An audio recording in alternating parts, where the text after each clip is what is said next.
Hi, welcome back to Guessagaingaming. So here I'm going to make another very small ongoing review of my progress, or probably more lack of progress, in Divinity Original Sin 2. So first of all, actually one of the things I wanted to say is I don't know if anyone's ever played a PS3 game called Two Worlds 2. It's also a PC game, and the way this game looks from the first city and the way everything about it just reminds me of that, and that's not a bad thing. I really enjoyed that game. So anyway, it's just something that struck me a lot when I looked at the way the stonework in the buildings were, and just the world looking, and even the background music. It just reminds me of Two Worlds 2. Anyway, that's a game I would have probably bought if it had come on PlayStation 4 actually. Anyway, so I've got into a way of escaping from this first opening place, fort, and I'm facing some fire slugs or something like that. I think they are. And one of the things I've realised, and it's kind of two things in one, is probably I've played too many of these CRPGs in the last few months. So Pathfinder, Kingmaker, War of the Righteous, Pillars of Eternity, Deadfire, and although they're all different, they're all similar, if that makes sense. So that's probably tarnished my feeling as I'm playing each one, because the last one kind of wore me down a little bit, and I've already gone into that in previous videos. So the two things I've realised that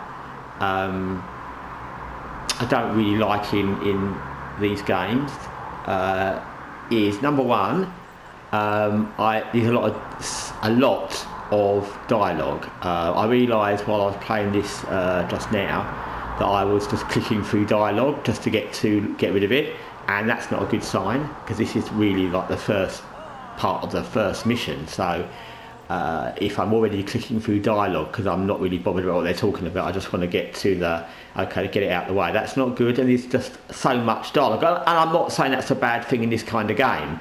What I'm saying is that maybe this kind of game isn't really my kind of game, because that gets tiring after a while. And secondly, the other thing that I found that I don't really like about these kind of games in general, and I think I mentioned this previously, is this kind of party move around everywhere in the game together thing. I know you can separate them in some of these games. I'm not sure if you can in this game. I think you can, but I don't like that. I like and I'm going to call them turn-based extraction games, and I'll tell you what I mean by that. XCOM 2, Phantom Doctrine, Other Side, those three games, for example, are kind of extraction turn-based games, because you have your squad. It doesn't matter if you call them daughters or squad or agents, whatever they are. You send them into a mission and then you pull them out, so they don't walk around different places in the areas. Some of the areas are really big in Phantom Doctrine and in XCOM, but you don't walk around areas. You get sent into an area to do a mission, and then that's it. That part I like of those games. Plus I like the fact, I mentioned this before as well, in those three games you can send any of your party agents, whatever you want to call them, anywhere you want. So in Phantom Doctrine, XCOM, whatever, you can send one of your agents, a sniper, a stealth agent, right across the other side of the map while the others are fighting, and it won't mean they can't be involved, and that adds to the things you think about when you're playing. I find this way of doing it where all the characters walk around together, and that means that, one, in a place like this where it's not that big and there's lots of fire, I've already found this in the battles I've had in the fort, it's very easy for them to accidentally walk into poison and things because they're all kind of wobbling around together. And I'm sure there's ways of doing it where they might not, but it's just annoying and fiddly. And also, as I've already said in another video, the combat, where you kind of have, like, if I do a combat now, if I was going to attack that burning slug thing, all my party would be involved and all in the part of the screen you can see. You've not got people up on ridges like in snipers, like in Phantom Doctrine or XCOM, and you haven't got that thing in other side, which hasn't got those kind of sniper things, just to use a different game, but you can still send someone a long way off to be in a different place to do something else. But here you don't have that, so they're all in this same little group. You often get enemies in this, already found this a lot, that use liquidy things. They throw tar, poison, fire, whatever. So all your guys are going to get caught up in this stuff, which if it was XCOM or, again, Phantom Doctrine or other side, you could separate your guys really massively, not just by a few little squares, but you could separate them by buildings, so they wouldn't all be caught up in the same mess. And I just find that, again, I'm not saying it's a problem with the game, it's a problem with me. So again, I'm not saying that's what the game's doing wrong, it's just obviously something in games that doesn't appeal to me. In Pathfinder, I found it okay. I didn't really like all the over the top dialogue in that, but I accepted it because it was like I said, it was an enjoyable game. I like the characters, but the more I've sort of been worn down by some of the other aspects of these games, the more I've not looked forward to the dialogue.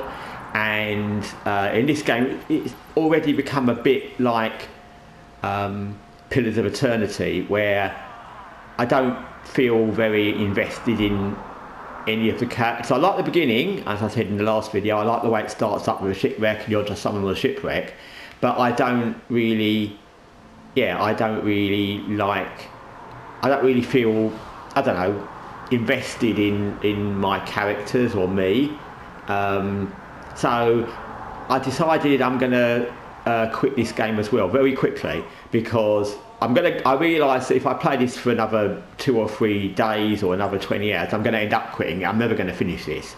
It's going to end up being like the last few of these kind of games. So rather than do that, I'm just going to quit it now and then come back to this at some point in the future when I don't feel worn down by having played too many of these kind of games in a row. And I think definitely, if you like if I was playing another game like XCOM 2, Phoenix Point is a good example actually, because I played that a lot at the same time as I was playing XCOM. It didn't matter because I like that kind of game.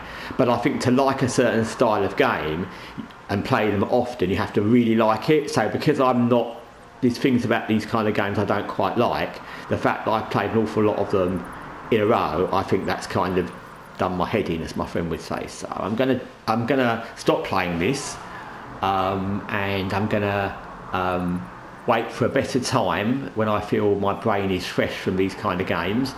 I would like to play a game, a turn-based game, a new turn-based game, because otherwise I'm on other side, Phoenix Point, Phantom Doctrine or XCOM 2. Phoenix Point is a good game, but it's an impossible game to finish, not because I get bored and annoyed, but because it just gets ridiculously difficult. The other 3 I've played a lot. If anyone knows a game that's that kind of extraction turn-based game like I've described, I would be interested. But anyway, so for now, this is my final update on this game, Divinity Original Sin 2, and I will be back soon with more. Anyway, thanks for watching Guessagaingaming. Till next time, take care for now.